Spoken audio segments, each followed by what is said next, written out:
If there is shock and anger in my voice, it only reflects what every devotee of one of the holiest temples of the Hindu religion feels and shares.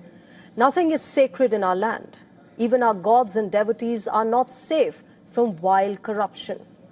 Yet another scandal of cheating by contractors helped by collusion at the top of management has rocked Tirumala temple, the sacred abode of Lord Venkateshwara. First, a contaminated ghee was used in the sacred ladoos. And now, a massive silk-dupatta racket has been discovered. It has been discovered that scarves sold to pilgrims believed to be made of mulberry silk were actually made of nothing but cheap polyester. Both expose a ruthless betrayal of faith, an assault on the devotion of millions of pilgrims. The latest outrage erupts from a 54 crore rupee dupatta scam. For nearly a decade, pilgrims visiting the holy shrine have received ceremonial scarves that were supposed to be woven from pure mulberry silk. But what did the suppliers hand over? Cheap polyester fabric, passed off as sacred offerings. The shameful racket came to light only after the TTD chairman, B.R. Naidu, ordered the vigilance wing to verify whether the scarves matched tender norms. Those norms were crystal clear, 100% pure silk. But the vigilance team found not a thread of silk in the entire lot. Every single scarf came from one firm, VRS Export of Nagari, a company that has been supplying cloth to the temple for years. Samples were pulled out from the TTD warehouse and sent to 2 different labs. And both labs delivered the same damning verdict: 100% polyester, 0% silk.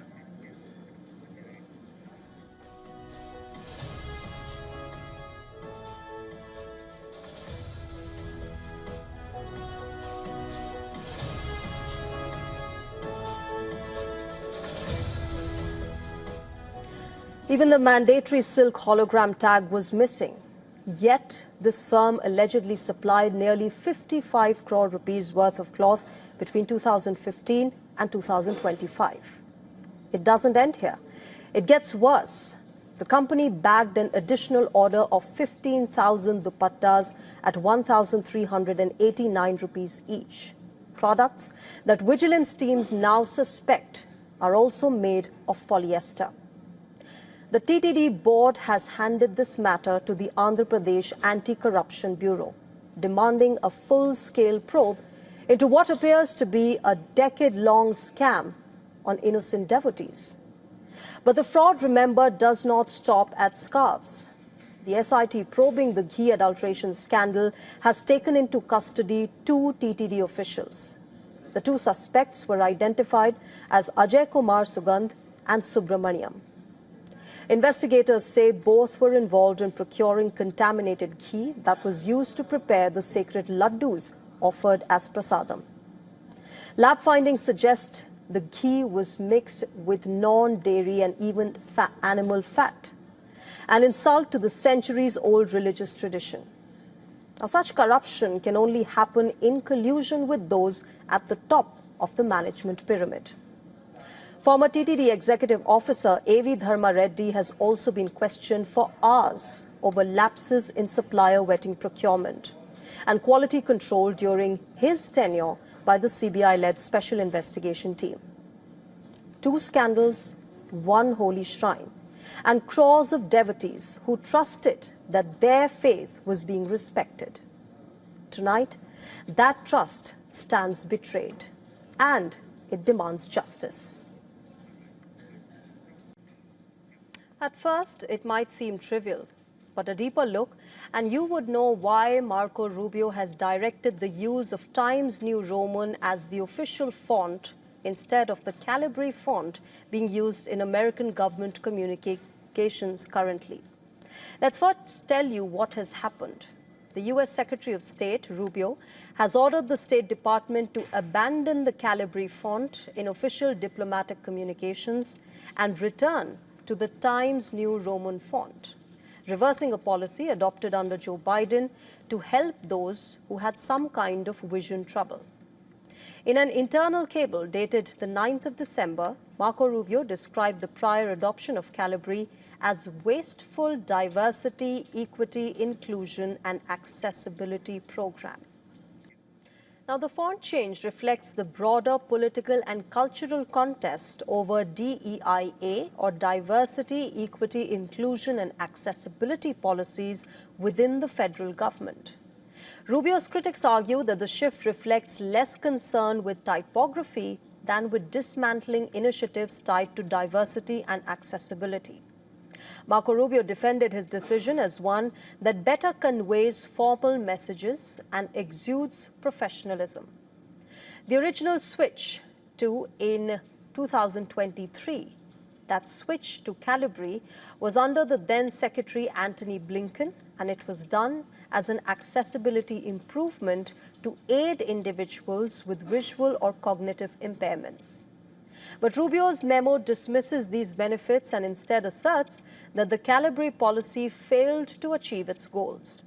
He even claimed that it incurred unnecessary costs.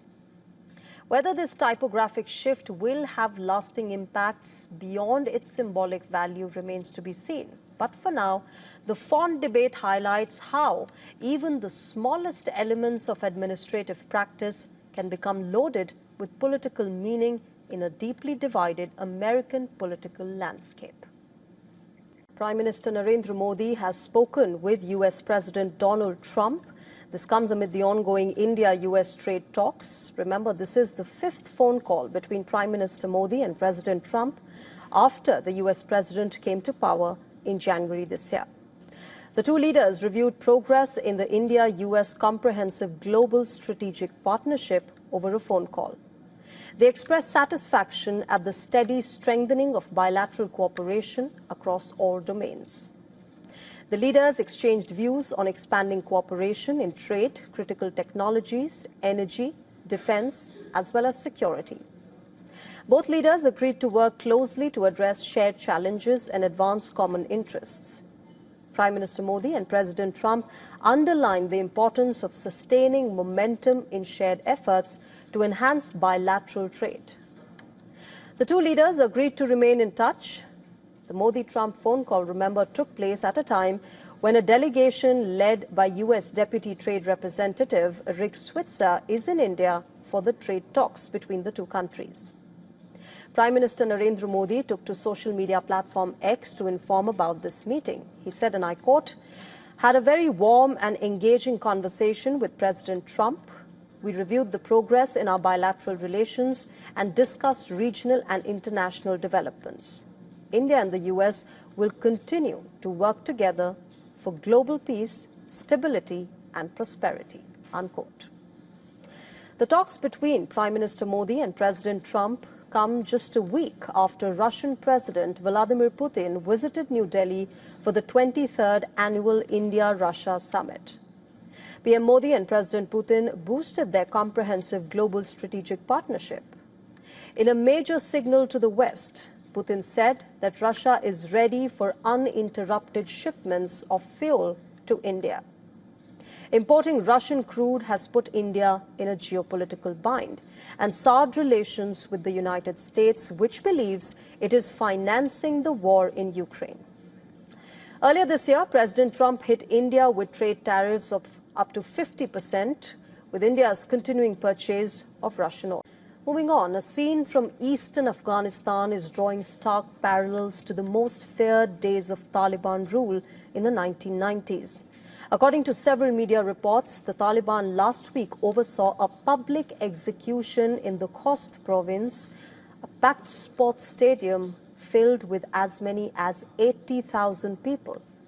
Reports say a 13-year-old boy was made to carry out the sentence against a man the Taliban convicted of killing more than a dozen members of his family. Spectators were barred from carrying phones, but video shot from outside the venue is doing rounds on social media. It captured tens of thousands of men crowding into the stadium. Many Afghans say it feels like the return to a darker era. This marks at least the 11th execution since the Taliban brought back public punishments under their strict interpretation of Sharia law. These scenes are eerily familiar, from the public spectacles of the 1990s to the severe social controls that defined their first regime. The public execution in Khost is not just an isolated incident. For many Afghans, it symbolizes a slide back into a time when fear dominated public spaces, when stadiums and squares were used not for sports or community, but for spectacle and control. Human rights organizations warn that the restrictions are only deepening since seizing power again in 2021, and after the withdrawal of United States and NATO forces, the Taliban has barred girls, remember, from secondary school and university, shut down most employment opportunities for women, and enforced sweeping limits on basic daily life, which has drawn widespread global condemnation. As these reports continue to surface, the international community is again forced to confront a troubling question. Has Afghanistan returned to the very realities which the world once vowed to never see repeated?